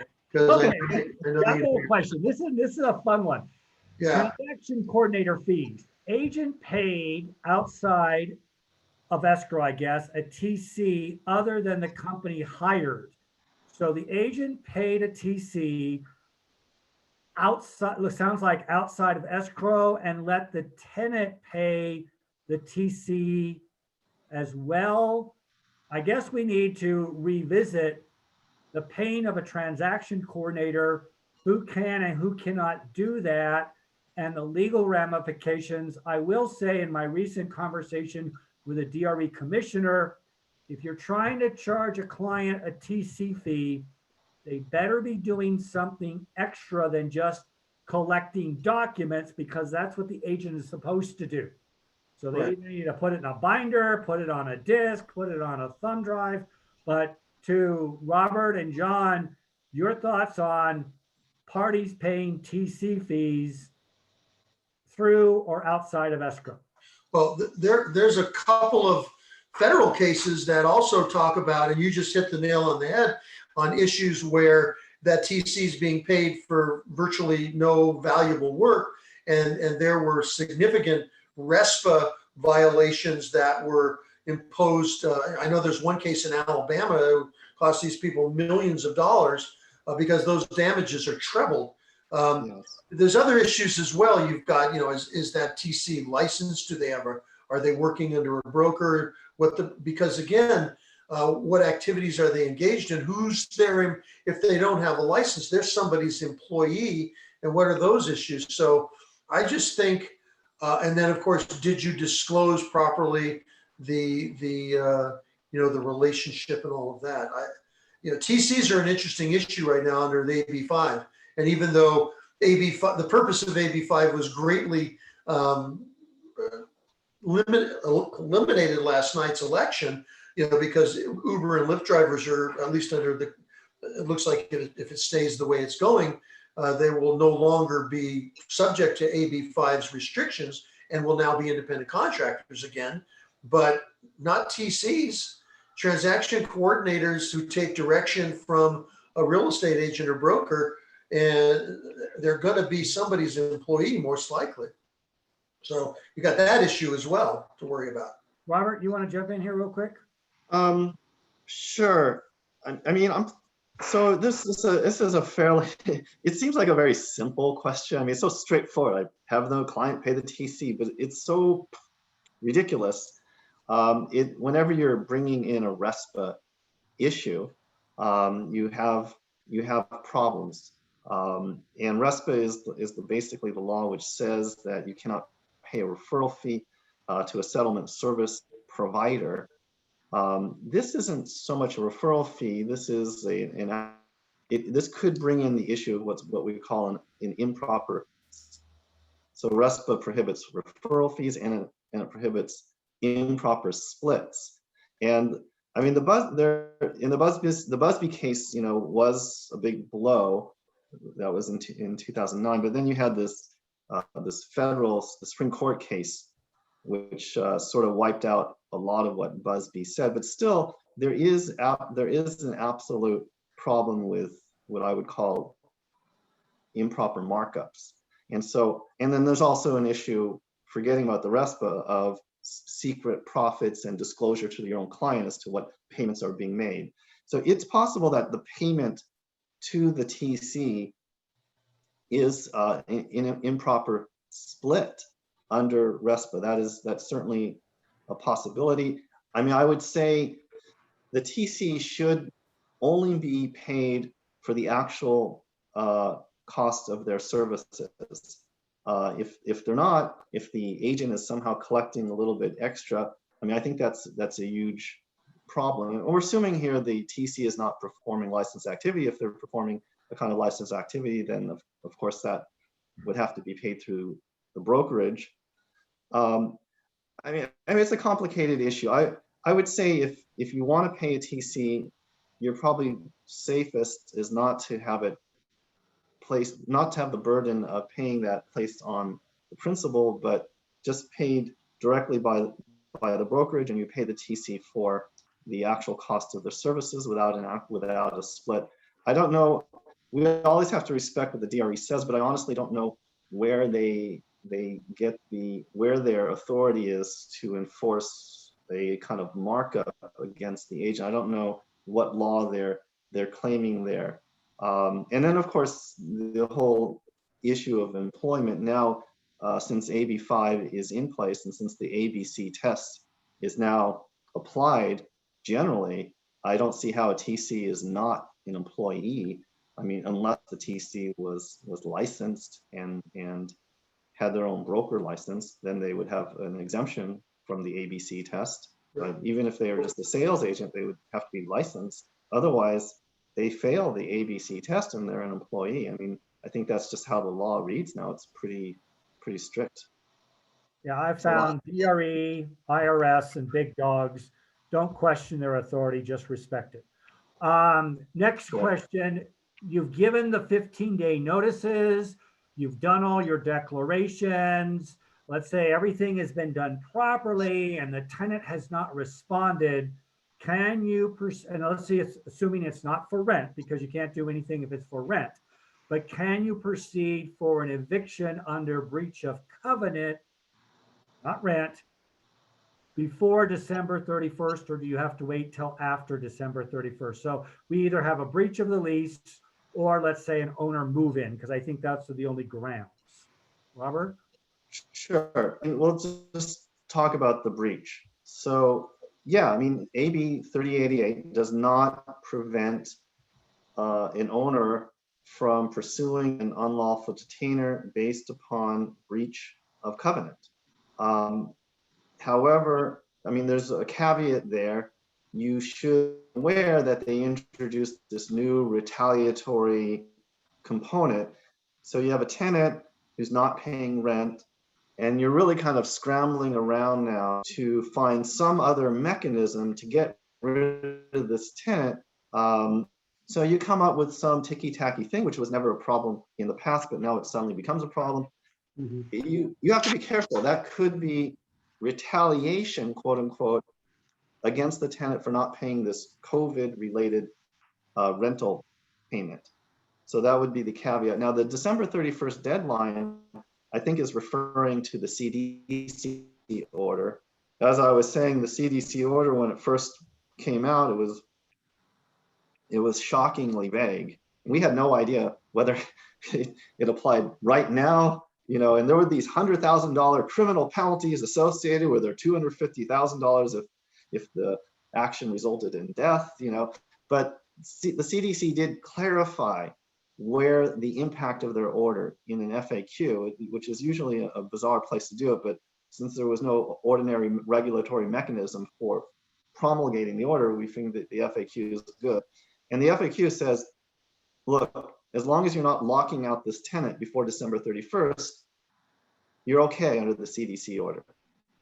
So, I mean, there's no way a landlord who's starting an action now against a tenant is going to obtain a lockout before December 31st. So you don't really have to worry that much about the CDC order. Okay, got another COVID question, and again, I'm not going to say the whole question because it's very long, but let me summarize it to say that it appears that we have licensees out there doing open houses, and they're putting out open house signs, but they are not saying on the open house sign by appointment only. So it sounds like there is an opinion out there or a feeling out there, as you guys are shaking your heads, that you can somehow have an appointment only open house, and they want to know, can they have a non-appointment only open house? So maybe you can just address the issue of, can you have an open house in any of the 4 surrounding counties currently under our present COVID restrictions? Because I don't think you can. Okay, this is the single most common question that your professional standards manager gets. Okay, and I'm guessing based on Robert's response, probably get a lot of these questions on the hotline as well. Here's the deal. If you have open houses in complete violation of the rules, you know, you simply put an open house sign, you know, you might as well put balloons out if you're going to go all out. And you have an open house without any of the required restrictions. That's what the DRE just wrote about. Okay, those are the kinds of things that are going to get you not just in trouble with your local government, but is going to put your license in jeopardy, and particularly if you do it a lot. So let's talk about what you can do. We know you can do showings. Again, the rules haven't changed all that much. You can do a showing should first be attempted to be done virtually. I will tell you, as someone who has their house on the market, I know no one who's doing that. And I've not heard of too many people doing that in the real world. People still want to see the house. Although I will tell you, in talking to Jeff's coworker, Zorn, and I did it myself, I mean, people are making offers on property subject to the ability to go see them later, sight unseen. It is happening. It's not that, that much of a shock. But typically you're going to have a showing physically, and that requires you to follow the BP. Never do get these things right. The PPP, BB, XYZ something. Okay, got to follow those rules. CAR's got a great bunch of stuff out there you can click on, read them, adopt them, know them, love them. Okay, requires you to have masks available, have all that stuff, have someone assign the task of wiping the property down before and after the showing and all that. As far as an open house is concerned, I'm not aware that open houses have been legitimized. I think, frankly, it's dangerously close to a showing. The difference being you're supposed to only show property to people who have either been pre-qualified or in some other way look like real potential buyers. Again, most of the people that have looked at my house and we've had a couple of offers, have been people that probably were real looky-loos, although, my realtor is doing the best she can to get them pre-qualified. So at the minimum, put a sign up that says by appointment only. At a minimum, put a sign that, that I'm sure, Lori, you've got them for sale that say, virtual open house available or something like that. But here's your other problem. And this is the practical problem that we're seeing, and I'm sure Robert is seeing the same thing, is people drive by a house that's got any kind of an open house sign. They're going to stop and they're going to knock on the door. And because the sellers are lay people, worse yet, you got a tenant in there who's been cooperative, and they're going to be let in. And because the seller wants to sell, and they're going to try and make it available to anybody that they can. And ultimately, you're responsible for enforcing the rules. That's what it says in the guidelines. So, you're not going to have the little placard that we put in our window or our front door. You're not going to, the seller's not going to know to do all that. And you're going to have a problem. So it's very complicated. I know that Lori at the professional standards level is getting call after call after call about signs for open houses and things of that nature. So I did a rant. It's on your website. And you can watch it. You can go to CAR's website and take a look at the materials that they have. Or you can wait for the Department of Real Estate to send you a citation or worse yet, an inquiry from one of their investigators. Okay, I need to move on quickly because we've got a ton of more questions. I've got some fragment things here. I'm going to just push through real quick. Teresa, I'm sorry, you were responding, what if it is 30 days before the property is on the market? But I'm not sure what you're referencing. It was something earlier in the chat, so I'm going to have to continue that. Question coming in, isn't it escrow in violation of paying a TC directly from agent's commission? Shouldn't the agent pay the TC directly? I don't think there's a problem with escrow paying a TC fee if it's coming from the agent's commission. Right. It's not going to raise a RESPA issue there. I mean, the only issue is that TC legally able to be an independent contractor. So if it's an independent TC, they should have a real estate license in the first place. Thank you for our answers. Question here, maybe to Robert. Can CAR write up articles for a TC fee? I notice you have an administration fee, but I'm trying to avoid an agent to pay a TC, also to avoid billing a principal for what the TC fee is. Maybe CAR would like to have and this is me talking, an agenda item with standard forms to bring up the issue of, do you want to try to create some kind of a TC fee agreement, or come up with an article that says no, we're not going to do C-fee agreements. So Robert, maybe you could have just addressed that. Right. Okay. So it's true. We do have an article on administration fees. It's a little dated right now. It was based upon the Quicken Loans case that came out in 2012. It's giving fairly conservative advice, and it's suggesting that brokers don't attempt to charge administration fees or TC fees, because these have pitfalls. These create pitfalls for either probably an improper split under RESPA. But since 2012, the law has become a little bit clearer, and for the most part, that article has to be updated. I admit that. Probably when it's going to be rewritten, it's going to be a little bit broader and saying that a TC can be paid if, in fact, they're being paid there's no improper split. In other words, if a TC, and forgetting about the employment issue, so let's set that aside. If the TC charges $300, then the broker can pay that TC $300, and they can accept $300 from the client for that cost.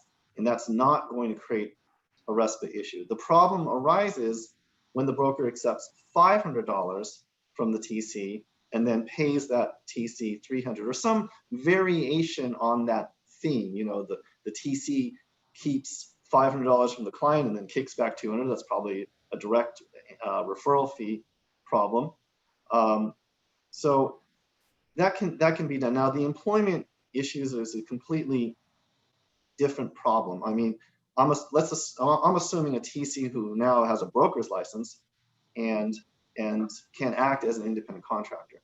But otherwise, the TC is almost certainly under AB5, under the ABC test, an employee, and needs to be treated as an employee. Okay. Is that answering? I think so. And then again, I'm getting some more questions through here. They may be repeats. Again, agents trying to figure out how to pass on a TC fee to their clients, particularly the seller, because you do have a couple of blanks in the listing agreement where you can fit it in. But again, I think I'm safe by saying the general consensus here is don't charge TC fees, increase your commission or take it out of your commission. Right. But if you're trying to nickel and dime that seller or even the buyer for a TC fee, you're just going to get into trouble. I do have kind of a sad story here where a landlord, their spouse has died, they sold their house, they want to move back into their rental house because they have no place to live and they're currently living with a relative. And now the tenant is not paying the rent under the Tenant Relief Act. How does she go about in evicting the tenants? So, I mean, kind of tugs at your heartstrings, unfortunately, as Robert, you correctly pointed out. This law was not intended to benefit landlords. So if you have a situation where you do want to move back into your rented property in November 2020, what do you do now? And how long is it going to take? Well, I don't think you're going to be able to move back in November of 2020 if you're just starting now. But I mean, honestly, the cash for keys deal is probably the simplest way to go. But if you want to know the actual specific sort of legal way to evict, you have to have, and you want to base that on an owner move-in, you have to have the RCJC in place, assuming it's a month-to-month now. So you have to put RCJC in place. That will create the agreement between the landlord and the tenant, which says you can do the owner move-in, and then termination of tenancy notice for owner move-in. Depending upon what kind of property this is, it's going to be, you're going to have to pay a location fee or not. But that's how you would do it. RCJC form in place, followed by a termination of tenancy notice. All right. So another COVID question, and I'm going to rephrase it. If somebody is currently infectious with COVID, we disclose. John addressed that very well. This question said the sellers had COVID 30 days ago. Do they still need to be, or do they still need to disclose? So I'm going to say, or I'm going to read into this, they are no longer infectious. They have a negative test. Is there any duty to disclose the past infection of a disease? So we get a little ADA angle here. Robert, John, who wants to jump on it? You know, that's a tough question. I mean, the risk manager in me says disclose it because it's not going to hurt you, because the people that are being given the information, if they're up on things, are going to realize that, you know, it's not like the green mist from the 10 Commandment movie. It's, you know, it's a virus that is very personal, and it does die, and there's probably no real problem. But then you get into these, and it's a question comes up all the time, even before COVID. You know, what are stigma damages, and when do you disclose them? So the safe answer is I would disclose it. And if you called me, I would tell you to go ahead and put it in someplace, maybe the seller property questionnaire. You know, disclose it. Is it mandatory that you disclose something like that? Maybe not. But you know, do you really want to defend a claim that you might win? You're still going to end up putting a lot of money out of pocket, and you know, from a just the stress of being involved in one of these claims, I just think you disclose it. I don't know enough about the science to, you know. John, you're not worried at all about a protected class, somebody having COVID. We know that we're not supposed to, we can't disclose AIDS. Well, that's a great question, Ed. There's nothing, I mean, we've actually had that question come up, and I actually posed that question. I'm not sure if it was on this program, the one that we did on fair housing, but I posed that question to DFEH people, and they don't seem to think that's going to be an issue. Okay. But, you know, this is California, and who knows what evil lurks. I mean, first of all, if you're representing the seller, you're going to talk to the seller and say, hey, seller, you had it. We think you should disclose it, because that's going to give you assurances that no one's going to sue you later for a material non-disclosure. So the seller's going to give consent, and therefore any claim of privacy or anything like that probably goes by the wayside. I just, you know, and you hit upon something, Ed, that I think both Robert and Jeff and I, and you, is that we don't really know. We're guessing at a lot of stuff. You know, we haven't seen a lot of cases yet on a lot of stuff. We don't know what a lot of the issues are that poor realtors are trying to deal with. So we kind of fall back to the safety position and say, look, we know you're not going to get in trouble if the seller says it's okay. Now, where you get into a problem, the seller says, no, it's going to lessen my chances of selling the house. I don't want you to disclose it. Then you try to work out an indemnity or something like that. I have to really think it through. If I had it and I'm cured, does that mean, you know, do we know enough about the virus now? I mean, we're all going through the second wave right now, right? So there's people that are getting sick again. You know, how long does it linger? All those kinds of questions. So I just think the safe answer is disclose it. All right, so another question just came in, the TC issue that will not go away.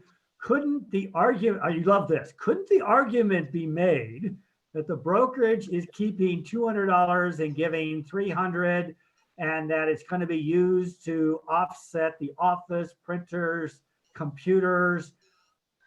You're just making, I'm thinking we're making just a mess here. I think the panel is pretty clear. Do not have your buyer or seller pay TC fees. That's the correct risk management approach. Yeah, and I don't mean to be facetious, because it's a very serious subject, but you're going to be paying somebody $400 or $500 an hour to make that argument for you. I don't think that's a good use of your resources personally. Okay, so one more question here. I have a tenant who's in a 1-year lease that expires on March 31st, 2021, and has not paid rent since July. Can I terminate his lease agreement? Also, the owner of the house would like to move in, but does he have to wait until the lease is over in 3/31/21, or can he give notice now or move in 30 days? And I'm going to add something to this. What happens if on April 1st, 2021, the tenant is still in the property, is now a holdover tenant or estate by sufferance? Do you think we can evict him anyway? Robert, good luck. Sure. Great. Okay, so, can you evict this tenant on the basis of non-payment rent? I mean, sure, if you go through all the procedures which we've just discussed, but the tenant only needs to sign the declaration testifying to, attesting to their COVID-related financial hardship. How about the owner move in? Well, you're in the middle of a lease. And generally speaking, the lease is what protects a tenant from not having to move at any point during the lease. The lease is a right to have fixed terms in place during the period of the lease. Now, this is kind of an interesting side note. When they wrote this 1482 law, the just cause and rent cap, statewide just cause and rent cap law, they actually wrote it in such a way that would give a landlord the right to terminate a lease mid-lease based upon the owner move-in. It just seems so completely antithetical to the whole idea of the law, but that is literally what it says. So if you actually have an RCJC form in place, there is a technical argument that you can actually do this. Now, would you do it? No, I don't think so. I wouldn't risk it, because I think you're running into the whole idea that, well, look, you're in the middle of a lease. You can't switch up the terms regardless. We don't care what this lease says, So I think unless that was made an absolute explicit conditional lease, I just don't think you're going to succeed there. So you're going to have to wait until the end. Now, what happens upon expiration of the lease? Well, it depends upon what kind of property this is. If this is, we're looking forward into March or April of 2021, assuming the 3088 does expire, assuming this is an exempt single family property. If it's exempt at that time, you can simply ask the tenant to leave on the basis of the lease expiring. On the other hand, if it's not an exempt property, for any number of reasons, maybe it's new construction, maybe it's not single family, then simply having an expired lease is not a basis to evict under the statewide just cause reasons. You actually have to give the tenant the opportunity to re-sign a new lease for similar duration, similar terms, and only if the tenant does not sign this new proposed lease would you then have a just cause right to evict on the basis of the lease expiration. Wow. Well, miraculously, we are finished with all of the questions. So would any of our panelists like to make any final comments? Our audience can come back tomorrow at 10 o'clock because I'm going to be going through the buyer representation agreement exclusive. So if you want to pepper me with anything, go on to the Tri-County's website. You can sign up for that class. It'll be on a webinar. Jeff, Robert, John, any final comments? I see we're just a hair after 12 o'clock, so we did very well on time. Gentlemen? Me? Oh. Well, first of all, you can, since Robert did such a great job of educating me on property management, I now feel qualified to teach that class. And so on the 18th, we're going to be doing a property management class. We're going to cover the dogs. We're going to cover the fair housing regulations that we didn't really talk a lot about today.